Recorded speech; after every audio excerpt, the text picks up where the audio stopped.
जैसे ही आप इन्वेस्टमेंट की दुनिया में थोड़ा बहुत घुसने की कोशिश करते हो तो आपके सामने डेट इन्वेस्टिंग का ऑप्शन आता है। टू बी रियली ऑनेस्ट, कुछ साल पहले तक तो मेरे को पता ही नहीं था कि ये डेट इन्वेस्टिंग होती क्या है, कैसे करते हैं, किसको डेट इन्वेस्टिंग बोलते हैं।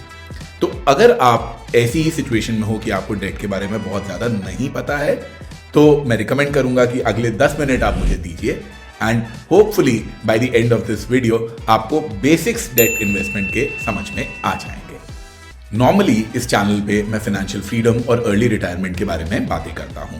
अगर आप मेरे को सब्सक्राइब करोगे तो इन वीडियोस की आपकी फीड में आने की प्रोबेबिलिटी जो है वो थोड़ी सी बढ़ जाएगी and that's why I would request you to please subscribe to my channel Desi Fire podcast.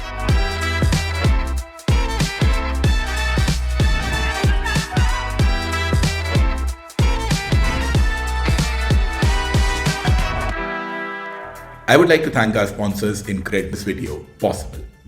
InCred Money एक ऑल्टरनेटिव इन्वेस्टमेंट प्लेटफॉर्म है जहां से आप कॉर्पोरेट बॉन्ड्स में इन्वेस्ट कर सकते हो, NCDs में इन्वेस्ट कर सकते हो, MLDs में इन्वेस्ट कर सकते हो। इनमें से कौन से प्रोडक्ट में डालना है, कैसे डालना है, आपको अगर नहीं पता है तो कोई चिंता की बात नहीं है।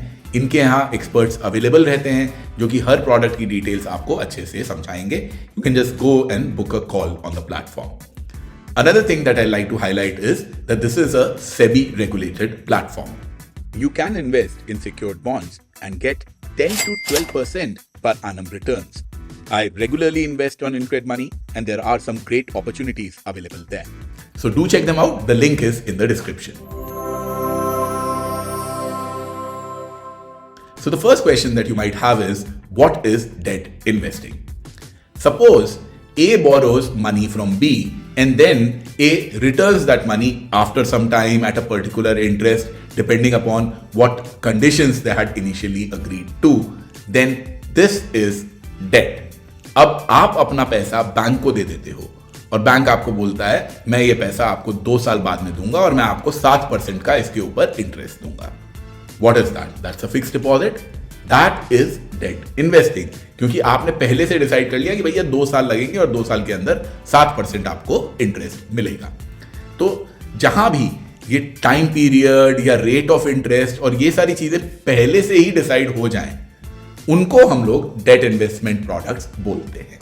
क्योंकि इक्विटी के अंदर तो आप एक बिजनेस का हिस्सा ले रहे होते हो, तो वो तो बिजनेस अगर चल गया तो आपकी इक्विटी बहुत वैल्यू हो गई और बिजनेस का भट्टा बैठ गया तो आपकी वैल्यू डूब गई।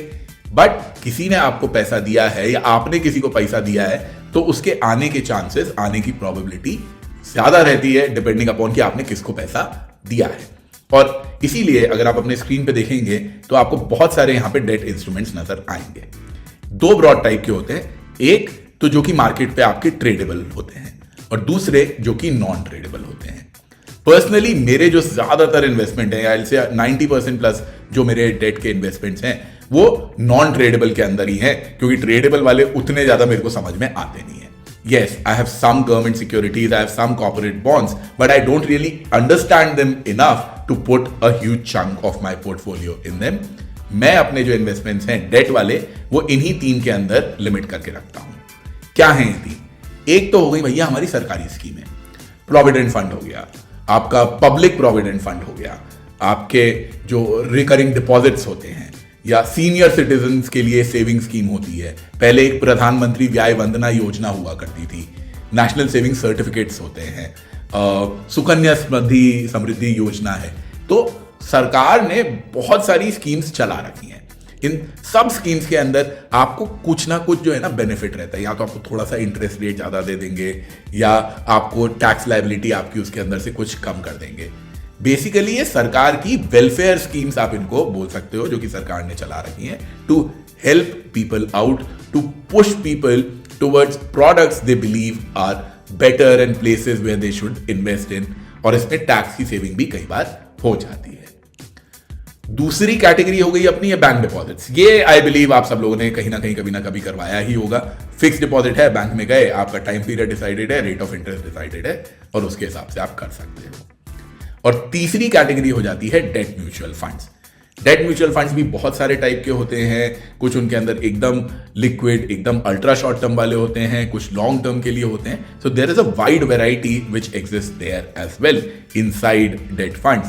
बट ब्रॉडली ये 3 कैटेगरी हैं जो कि आप डेट के लिए कंसिडर कर सकते हो: सरकारी स्कीमें, बैंक एफडीज और डेट म्यूचुअल फंड। ये 3 हैं जिसमें कि मेरा personally bulk of my money is there. Yes, a little bit is there in the bonds, corporate bonds etcetera as well.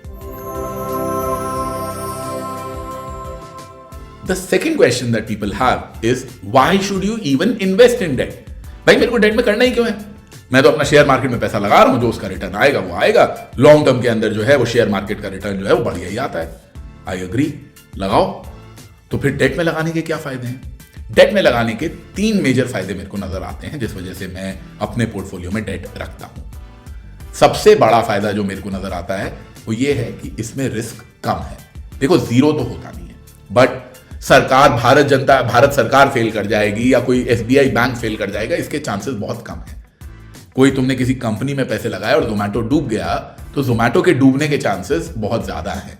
So that is the reason कि debt जो है वो एक रिलेटिवली सेफर रहता है, क्योंकि आप सरकारी स्कूलों में पैसा लगा रहे हो, आप इवन कॉर्पोरेट के भी लगा रहे हो तो आप उनके बॉन्ड्स में पैसा लगा रहे हो। So the risk is lesser. Now why do I need less risk?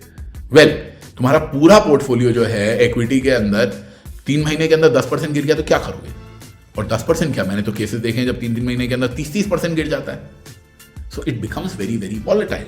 However, अगर तुम्हारा 25% पैसा डेट में पड़ा है या तुम्हारा 50% पैसा डेट में पड़ा है, जो भी पैसा तुम्हारा डेट में पड़ा है थोड़ा बहुत ऊपर नीचे हो सकता है, वो भट्टा बैठ जाएगा उसका। 3 महीने में 30% गिर गया, वो नहीं होने वाला है। That is extremely unlikely as an event. तो रिस्क जो है वो इसके अंदर कम हो जाता है।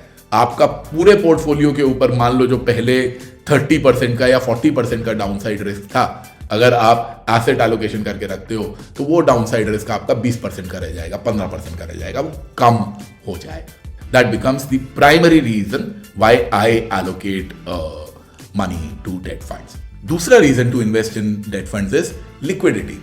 आपको पैसा 2 साल बाद में चाहिए कि आपने सोचा यार 2 साल बाद में मैं जाके घर खरीद लूंगा, या मेरे को गाड़ी खरीदनी है, या मेरा बच्चा है वो कॉलेज जाएगा, उसके कॉलेज की अच्छी खासी फीस मुझे जमा करनी होगी। इन सब चीजों के लिए आपको पैसा चाहिए जो कि आपने सालों सालों से बचा के रखा हुआ है। अब आप वो लिक्विडिटी कहां से लाओगे? आपको फीस देनी है कॉलेज की, वो पैसा आप कहां से लाओगे? अगर आप अपने शेयर्स को उस टाइम पे बेचते हो तो भैया बहुत रिस्क है।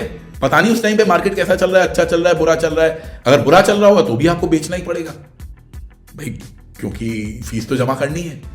अगर आपको घर लेना है तो भी आपको जो है अपना वो बेचना पड़ेगा, क्योंकि आपको घर तो लेना ही है। सो whatever money that you will need in the next, let's say 2 years, 3 years, 4 years, वो पैसे को आप डेट के अंदर रखो ताकि आप मार्केट के ऊपर निर्भर नहीं हो कि मार्केट अच्छा चल रहा होगा तो ही मैं गाड़ी ले पाऊंगा या वरना मैं गाड़ी नहीं ले पाऊंगा। So having that liquidity in debt helps you buy what you want when you want. Long term के लिए मैं एग्री कर रहा हूं, लॉन्ग टर्म वाला जो आपका पैसा है जो कि आप 20 साल बाद रिटायर करोगे उसके लिए रखा है, रखो उसको इक्विटी में, नॉट क्वेश्चनिंग दैट। 2 साल बाद जो फीस देनी है कॉलेज की उसके लिए जो पैसा है वो आपको डेट में रखना पड़ेगा, क्योंकि उसके साथ आप रिस्क नहीं ले सकते हो।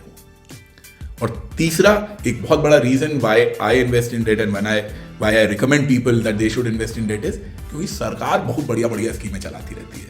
जैसे कि पीपीएफ करके एक स्कीम है, पब्लिक प्रोविडेंट फंड की, उसमें आपको जो भी इंटरेस्ट मिलता है वो आपको टैक्स फ्री इंटरेस्ट मिलता है।